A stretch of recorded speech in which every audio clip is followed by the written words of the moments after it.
നമസ്കാരം പ്രിയ സുഹൃത്തുക്കളെ.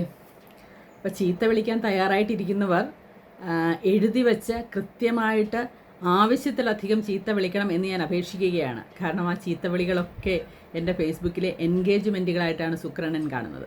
അപ്പോൾ നിങ്ങൾക്ക് എന്തൊക്കെ വിളിക്കാൻ തോന്നുന്നു അതൊക്കെ വിളിക്കുക. അപ്പം ഞാനതനുസരിച്ച് ചിലപ്പോൾ മറുപടി ഇട്ടത്തിരിക്കും. കാരണം അപ്പോഴല്ലേ കൂടുതൽ കമൻസ് വരുള്ളൂ.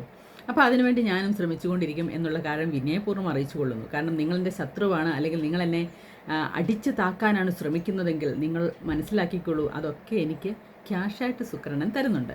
അപ്പം ഇത് ആദ്യമേ പറയട്ടെ കേട്ടോ. ഇത്ര വലിയ എമൗണ്ടൊന്നുമല്ല, ചെറിയൊരു എമൗണ്ടാണ് എന്നെ സംബന്ധിച്ച്. സത്യം പറഞ്ഞാൽ ഞാൻ ഈ വീഡിയോ ചെയ്യുന്ന സമയവും അത് പോസ്റ്റ് ചെയ്യാൻ എടുക്കുന്ന സമയമൊക്കെ ഞാൻ എൻ്റെ തൊഴിലുമായിട്ട് ബന്ധപ്പെട്ട കാര്യങ്ങൾ ചെയ്താൽ എനിക്ക് ചിലപ്പോൾ അതിൽ കൂടുതൽ പൈസ കിട്ടുമെന്നുള്ള കാര്യം ഒരു സംശയവുമില്ല. കാരണം പക്ഷേ എനിക്കിത് ഇഷ്ടമുള്ളത് കൊണ്ട് മാത്രമാണ്. ഞാൻ നേരത്തെ പറഞ്ഞില്ല, എനിക്ക് ന്യൂസ് റീഡർ ആകാൻ കൊച്ചിലെ ഭയങ്കര ആഗ്രഹമായിരുന്നു. കാരണം നമ്മൾ ചെറുപ്പത്തിലെ ഹേമലതയുടെയൊക്കെ ന്യൂസ് കണ്ടിട്ട് അതുമായിട്ടൊരു എക്സൈറ്റഡ് ആയിട്ട്, അപ്പോൾ എൻ്റെ അച്ഛനോട് ഞാൻ ചോദിച്ചു എന്നാ ചെയ്യേണ്ടതെന്ന് ചോദിച്ചാൽ പുള്ളി പറഞ്ഞു, നന്നായിട്ട് പത്രം ഉറക്കെ വായിക്കണം, നല്ല അക്ഷരസ്ഫുടതയും നന്നായിട്ട് സ്ഫുടതയോടുകൂടി സംസാരിക്കാൻ പറ്റണം, അതാണ് അതിൻ്റെ ഏറ്റവും വലിയ മാനദണ്ഡം. എത്ര പഠിച്ചിട്ടും കാര്യമില്ല, നന്നായിട്ട് നമുക്ക് സംസാരിക്കാൻ പറ്റുന്നു എന്നുള്ളതാണ് അതിനകത്ത് വലിയ കാര്യം. അപ്പോൾ അന്ന് ഞാൻ അതിന് വേണ്ടിയിട്ട് കുറേ ശ്രമിച്ചു എന്നുള്ളത് ശരിയാണ്. പക്ഷേങ്കിൽ അത് ഒന്നും പിന്നെ അതൊക്കെ നമ്മുടെ ആ ഓരോ സമയമാകുമ്പോൾ നമുക്കതൊക്കെ വിട്ടുപോകും. അപ്പോൾ അങ്ങനെ അത് അന്നു മുതലേ എനിക്ക് കിടക്കുന്ന ഒരു ആഗ്രഹമാണ്. അപ്പോൾ ഇത് ഞാൻ ആ ആഗ്രഹത്തിന് സത്യം പറഞ്ഞാൽ ആഗ്രഹത്തിൻ്റെ ഒരു ഭാഗമായിട്ട് ചെയ്യുന്ന കാര്യമാണല്ല, എൻ്റെ തൊഴിലുമായിട്ട് ബന്ധപ്പെട്ട കാര്യമല്ല. പക്ഷേ ഇതെനിക്ക് ഇഷ്ടമാണ് പറയാൻ, സംവാദിക്കാൻ ഇഷ്ടമാണ്. ഇങ്ങനെയുള്ള കാര്യങ്ങൾ പ്രത്യേകിച്ചും കുറച്ച് പ്രശ്നങ്ങളുള്ള കാര്യങ്ങളോടൊക്കെ എനിക്ക് പ്രത്യേകിച്ച് ഒരു താല്പര്യമുണ്ടെന്ന് കൂട്ടിക്കോളൂ. പക്ഷേ എനിക്ക് അതിനകത്ത് എൻ്റെ രാഷ്ട്രീയം വേറെയാണ്. ഞാൻ അതിനകത്ത് എല്ലാ രാഷ്ട്രീയക്കാരിലും നല്ലതുണ്ട്, എല്ലാ രാഷ്ട്രീയക്കാരിലും മോശമുണ്ട് എന്ന് തന്നെ വിചാരിക്കുന്ന ആളുമാണ്. അപ്പോൾ നല്ലത് കണ്ടാൽ നല്ലതൊന്നും ചീത്ത കണ്ടാൽ ചീത്തയൊന്നും പറയാനൊക്കെ എനിക്കറിയാം, ഇല്ലെന്ന് ആരും വിചാരിക്കരുത്. അപ്പോൾ എനിക്കിന്ന് പറയാനുള്ള ദാസേട്ടനെ കുറിച്ചാണ്. നമ്മുടെ പാട്ട് പാടുന്ന ദാസേട്ടനല്ല, കഴിഞ്ഞ ദിവസം കോന്നിയിൽ വന്നപ്പം നമ്മുടെ മുഖ്യമന്ത്രി അവഹേളിച്ച ഒരു ദാസേട്ടൻ, അദ്ദേഹത്തെക്കുറിച്ചാണ് എനിക്ക് പറയാനുള്ളത്. സത്യത്തിൽ മമ്മൂട്ടി വളരെ സഭ്യമായി, വളരെ താഴ്ന്ന ശബ്ദത്തിലാണ് അന്ന് വയനാട്ടിൽ വെച്ച് ആ നേതാവിനോട് സംസാരിച്ചത്.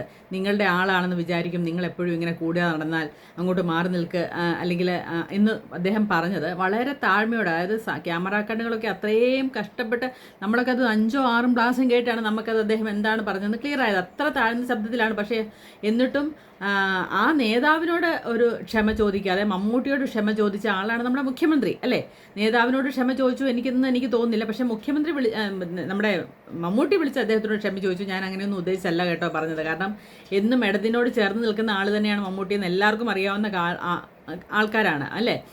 അപ്പോൾ അത് അങ്ങനെ വരുമ്പോൾ എന്തുകൊണ്ടാണ് ഇത്രയും പൊതുസദസ്സിൽ വെച്ച് അദ്ദേഹം കൃത്യമായിട്ട് പറയുന്നുണ്ട്, ഞാൻ ഇച്ചിരി വെള്ളം അടിച്ചിട്ടുണ്ടായിരുന്നു കേട്ടോ, അതുകൊണ്ടാണ് പുള്ളിക്ക് ആ ധൈര്യം കിട്ടിയെന്ന് പറഞ്ഞത്. അല്ലെങ്കിൽ അങ്ങനെ നേരെ എന്ന് ചോദിക്കാനുള്ള ധൈര്യമൊന്നും ഒരു അണികൾക്കും ഇല്ല എന്നുള്ള കാര്യം കൂടാണ് അതിനകത്ത് നമ്മൾ മനസ്സിലാക്കേണ്ടത്. അപ്പം അദ്ദേഹം അത് വീട്ടിൽ പോയി ചോദിച്ചാൽ മതി എന്ന് മൈക്കിൽ കൂടെ വിളിച്ച് പറയുമ്പോൾ അദ്ദേഹത്തിന് അതും ഒരു മനുഷ്യനാണ്, അദ്ദേഹത്തിനുണ്ടായ നാണക്കേടും മാനക്കേടും അദ്ദേഹം എന്തുകൊണ്ട് മനസ്സിലാക്കുന്നില്ല എന്നാണ് എനിക്ക് ചോദിക്കുവാനുള്ളത്. പക്ഷേ ചാനലുകാരൊക്കെ അദ്ദേഹത്തിൻ്റെ വീട്ടിൽ പോയപ്പോൾ ശരിക്കും പരിതാപകരമായ ഒരു കാഴ്ചയാണ്. നമ്മൾ അദ്ദേഹത്തിൻ്റെ വീടാണെങ്കിൽ, ഇനിയിപ്പോൾ അദ്ദേഹത്തിൻ്റെ വീടല്ല, അദ്ദേഹത്തിൻ്റെ അത് ചായപ്പാണ്, അല്ലെങ്കിൽ അദ്ദേഹത്തിൻ്റെ എരുത്തൂടാണ്, അത് അങ്ങനെയൊന്നും നമുക്കറിയില്ല. ഈ ചാനലുകാരൊക്കെ പറയുന്നത് അനുസരിച്ച് അദ്ദേഹത്തിൻ്റെ വീടാണ്. സത്യം പറഞ്ഞാൽ ഒരു പരിതാപകരമായ ഒരു വീടാണത്.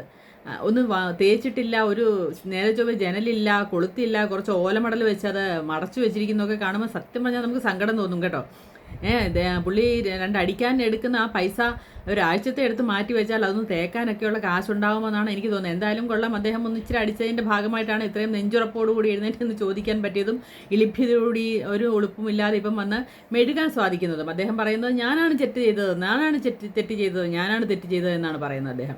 അതായത് ഞാൻ ഒരിക്കലും ചോദിക്കാൻ പാടില്ലായിരുന്നു, ഒരിക്കലും ഞാനത് ചെയ്യാൻ പാടില്ലായിരുന്നു, അദ്ദേഹത്തിനോട് ചോദിക്കുക. അപ്പോൾ ചിലർ എന്നോട് ഒന്ന് പറയുന്നു അതിനാണ് പ്രസ് മീറ്റിംഗ് എന്നൊക്കെയാണ്. എന്നുവെച്ചാൽ പ്രസ് മീറ്റിങ്ങിനൊക്കെ ഇതുപോലെ സാധാരണക്കാരായ അണികളെ അവിടെ കൊണ്ട് ഇരുത്തുമോ ആരെങ്കിലും? പ്രസ് മീറ്റിങ്ങിൽ നിങ്ങളെപ്പോലുള്ള ഈ പറഞ്ഞ പോലെ വലിയ ആൾക്കാരെ, അല്ലെങ്കിൽ ഈ പറഞ്ഞ പോലെ ചാനലുകാരെയൊക്കെ അല്ലേ വിളിച്ചിട്ടല്ലേ പ്രസ് മീറ്റിംഗ് നടത്തുന്നത്. അവിടെ ഒരു സാധാരണക്കാരൻ ചെയ്യുന്ന ചോദ്യം ചോദിക്കാൻ പറ്റുമോ ഇല്ലയോ എന്ന് എനിക്കറിയില്ല കേട്ടോ. എനിക്കിപ്പം ഇങ്ങനെ ഞാൻ ചോദ്യം ചോദിച്ചു, അതിന് ഉത്തരം പുള്ളി പറഞ്ഞില്ല, എനിക്ക് ചോദിച്ചേ പറ്റുമെന്നും ചെയ്യാം. പക്ഷേ പുള്ളി ചോദിച്ച ചോദ്യം കൂടെ ചോദിക്കാൻ ഞാൻ നന്നായി. കാരണം 20,000 കോടിയുടെ വികസനം കേരളത്തിൽ നടത്തിയ മുഖ്യമന്ത്രി കേന്ദ്രമൊന്നും തരുന്നില്ല, പിന്നെ എങ്ങനെയാണ് നമ്മൾ ഇനി അടുത്ത വികസനത്തിനുള്ള ഫണ്ട് കണ്ടെത്തുക എന്നുള്ള ചോദ്യമായിരുന്നു അദ്ദേഹം ചോദിക്കാനിരുന്നതെന്നാണ് അദ്ദേഹം ചാനലുകാരോട് പറയുന്നത്.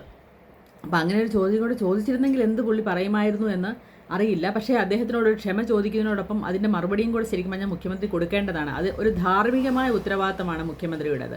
കാരണം നമ്മൾ ഇതിനൊക്കെ മുമ്പ് മുഖ്യമന്ത്രിമാരെ ഒരുപാട് കണ്ടിട്ടുണ്ട്. ആദ്യമായിട്ട് കാണുന്ന ഒരു മുഖ്യമന്ത്രി അല്ല ശ്രീ പിണറായി വിജയൻ. നമ്മൾ ഇതിനു മുമ്പ് ഉമ്മൻചാണ്ടിയെ കണ്ടിരുന്നു. അദ്ദേഹം ഇതുപോലെ സ്പോട്ടായിട്ട് കാര്യങ്ങൾ ചോദിക്കുമ്പോൾ അദ്ദേഹം വളരെ ആസ്വദിച്ച് തന്നെ വളരെ സന്തോഷത്തോട് ചിരിച്ചുകൊണ്ട് ഈ പറഞ്ഞ മറുപടി പറയുന്നതൊക്കെ ഇപ്പോൾ ചാനലുകാർ മാറി മാറി കാണിക്കുന്നുണ്ട്. രണ്ടുപേരുടെയും മാറി മാറി കാണിക്കുന്നുണ്ട്. ഈ കള്ളുകുടിയന്മാരെ കുറിച്ച് ചോദിക്കുമ്പോൾ അതുകൊണ്ട് നിങ്ങളെ ഓർത്തിട്ടാണ് ഞാൻ ഇത് ഒറ്റയടിക്ക് നിർത്താത്തത്, കുറേശ്ശെ നിർത്തുന്നതെന്നൊക്കെ ചോദിക്കുന്നു. അതുപോലെ തന്നെ നയനാർ ഒക്കെ എത്ര രസകരമായിട്ടാണ് അവർ ഉത്തരം പറഞ്ഞിരിക്കുന്നത്. നമ്മൾ അല്ല എന്ത് രസകരമായിട്ടാണ് ഉത്തരം പറഞ്ഞിരിക്കുന്നതെന്ന് നമുക്ക് മനസ്സിലാക്കാൻ സാധിക്കും. ശരിക്കും പറഞ്ഞാൽ നയനാരെയൊക്കെ എനിക്ക് ഭയങ്കരമായിട്ട് ഇഷ്ടമായിരുന്നു. പുള്ളിയെ ഒരിക്കൽ കാണണം എന്ന് ആഗ്രഹം കൊണ്ട് ഒരു പ്രാവശ്യം മല്ലപ്പള്ളി വന്നപ്പോൾ ഞാൻ അദ്ദേഹത്തെ പോയി കണ്ടതുമാണ്. അപ്പോൾ എനിക്ക് ഏറ്റവും പുറകിൽ നിന്ന് എനിക്കത് കാണാൻ, ഞാനും എൻ്റെ കൂട്ടുകാരിയാണ്, എനിക്ക് കാണാൻ പറ്റിയില്ല.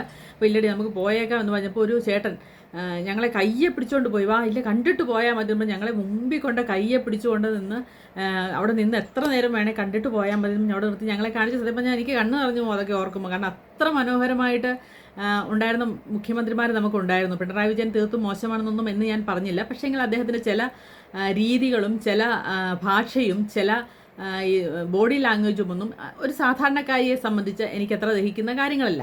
അതുകൊണ്ട് മാത്രമാണ് ഞാൻ പറഞ്ഞത്.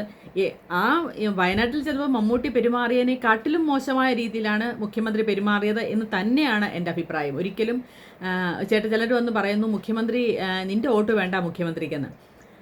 അങ്ങനെ എല്ലാവരോടും അങ്ങ് പറയുകയായിരുന്നെങ്കിൽ എളുപ്പമുണ്ടായിരുന്നു എന്നാണ് എനിക്ക് പറയാനുള്ളത്.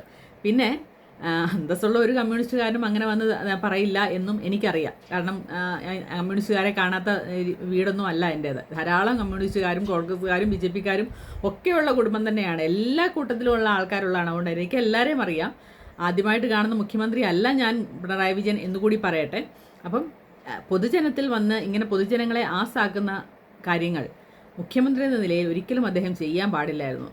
ചിലരുടെയെങ്കിലും മനസ്സിൽ ഇനി അദ്ദേഹത്തിൻ്റെ കൂടെ വന്നോടെയൊക്കെയെങ്കിലും മനസ്സിൽ പുള്ളിയെ ചിലപ്പോൾ ഇനി പാർട്ടിക്കാർ പറഞ്ഞ് ചെയ്യിപ്പിച്ചാണെന്നോ അറിയില്ല. പുള്ളി വളരെ വിഷമത്തില്ല. പക്ഷേ പുള്ളിയുടെ മുഖത്ത് ഒരാവേശമില്ല, അല്ല എൻ്റെ ഭാഗത്താണ് തെറ്റ്, എൻ്റെ ഭാഗത്താണ്. അപ്പോൾ അതുപോലെ പുള്ളിയെ പറഞ്ഞ് വിറപ്പിച്ചതാണോ എന്ന് എനിക്കറിയില്ല കേട്ടോ. എന്തായാലും കൊള്ളാം. പാവം ദാസേട്ടൻ്റെ ആ വീട് വളരെ പരിതാപകരമാണ് കേട്ടോ, വളരെ പരിതാപകരമാണ്. അതുകൂടെ മുഖ്യമന്ത്രി ഒന്ന് ശ്രദ്ധയിൽപ്പെടുത്തണമെന്നാണ് എൻ്റെ ഒരു അപേക്ഷ. അദ്ദേഹത്തിനോട് മമ്മൂട്ടി ക്ഷമ പറഞ്ഞതുപോലെ തന്നെ അദ്ദേഹത്തിനോട് ക്ഷമ പറയാൻ മുഖ്യമന്ത്രി ബാധ്യസ്ഥനാണ് എന്ന് തന്നെയാണ് എൻ്റെ അഭിപ്രായം.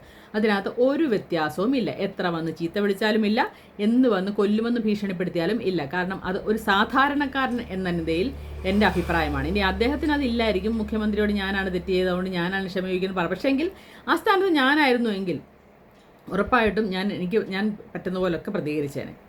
അപ്പോൾ ഇതാണ് എനിക്ക് പറയാനുള്ളത്. അപ്പോൾ ഞാൻ ഈ പറയുന്ന ചെറിയ ചെറിയ കാര്യങ്ങൾ നിങ്ങൾക്ക് ഇഷ്ടപ്പെടുന്നുവെങ്കിൽ നിങ്ങൾക്ക് ഫോളോ ചെയ്യുക, ലൈക്ക് ചെയ്യുക, നിങ്ങൾക്ക് ഇഷ്ടപ്പെടുന്ന കമൻറ്റുകൾ ഇടുക. ചീത്തവിളി കുഴപ്പമില്ല, പക്ഷേ ഞാൻ തിരിച്ച് എന്നെക്കൊണ്ട് പറ്റുന്ന പോലെ ഞാൻ തിരിച്ച് വിളിക്കും. എന്നിട്ട് ഞാൻ ബ്ലോക്ക് ചെയ്യുകയും ചെയ്യും. അത്രയേ ഉള്ളൂ, വേറെ കുഴപ്പമൊന്നുമില്ല. അപ്പോൾ എല്ലാവരോടും കൂടികളാണ്. Thank you.